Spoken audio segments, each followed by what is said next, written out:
I met Dr. Hong, the founder of Taijimen, in Europe. He's clearly an ambassador of Chinese culture and spirituality abroad, trying to unite and to have an interreligious dialogue among various groups through what unites us and not through what divides us. This is so needed today in our extremely turbulent world. They are good ambassadors of the values and cultural riches Taiwan stands for, and Taiwan should be grateful for this. Some of us, including me, in 2019 came to Taiwan for a dialogue on freedom of religion and belief, co-sponsored by the United States State Department and the Ministry of Foreign Affairs of Taiwan. And I too was impressed, first of all, by the fact that the president of Taiwan decided to participate personally there, and second, by her speech, while she strongly advocated for freedom of belief. Non-governmental organizations in consultative status with the United Nations have been concerned with the Taijimen Qigong Academy case, even if Taiwan is not a member of the United Nations. The Taijimen case has two aspects. One, of the defense of religious and spiritual liberty, and two, the fair and transparent tax procedures. Taijimen has been very active in cultural exchanges with other countries, so that many people have learned of the rich cultural life and heritage of Taiwan. The Taijimen issue has been much discussed in Taiwan, in the media, in the parliament, in law courts, and in public hearings. The issues are clear, and we appeal that the tax issue can be settled in a just and open way as quickly as possible. Based on these decisions, however, the tax office agreed to reduce to zero the tax bills for Taijimen for all years except year 1992.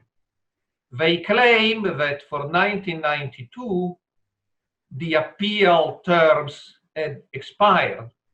But of course, there is no appeal term when decisions are grossly unjust. They can always be revised. It's not about money. Taijimen has spent more in legal expenses than what will pay if they paid the tax bill for 92. It's about principle. They didn't commit any wrongdoing, and they don't want to admit this. It will be false. I think it's a blemish on what is a very fine system of justice in Taiwan.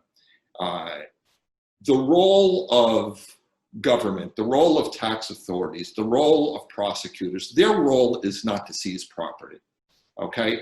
Their role is not to prosecute people. That may be what they do, but that's not their role. What is their role then? Their role is to seek justice. Their role is to follow the rule of law.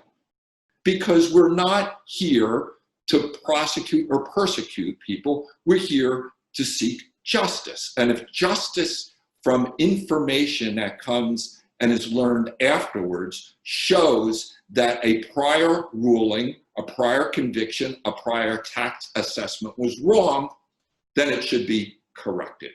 That is precisely the case in the Taijimen tax case.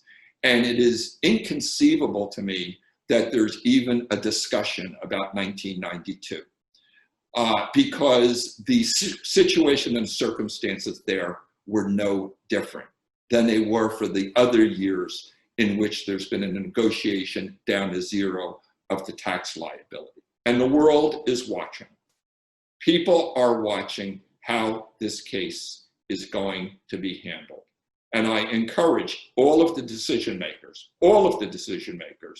to put a stop to this, to not seize any property, and not perpetuate an injustice that has gone on for 24 years. It's clear, it's perfectly clear that basing on the whole story of this Teijimen tax case, the tax office should be stopped from making any tax claim for the year 1992. And this is just exactly, as you recalled, based on the principle of estoppel. Government is one. Different agencies cannot take different decisions, but there must be compliance with the law and with the principles. So we all hope that this case may be handled in the perfect way and be concluded in favor of Teijimen. As long as the problem remains inside the borders of of a specific country and is not exposed to the international community, there is no long-standing solution.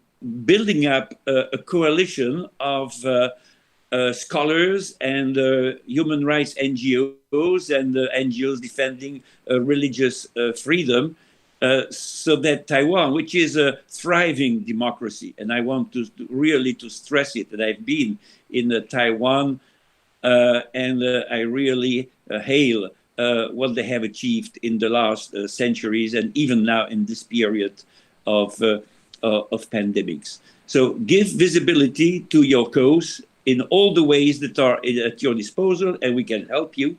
And the CHESNUR can also be assistance. It's to be hoped that the current government of Taiwan will be able to repair the damage caused to Teijimen under previous governments since the mid-1990s. It's a clear case of a few tax bureaucrats hijacking a whole country.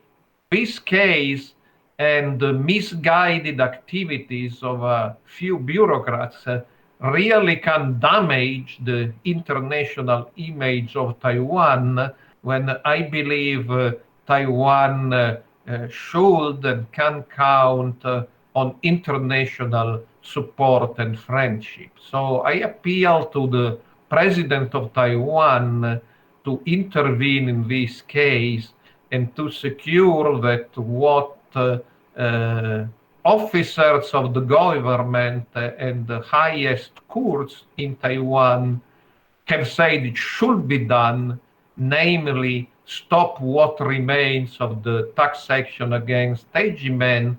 This is done quickly and promptly and without causing both unnecessary suffering, further suffering, and without causing any further damage to the image of Taiwan as an advanced democracy and a country where freedom of religion and belief is guaranteed under the rule of law.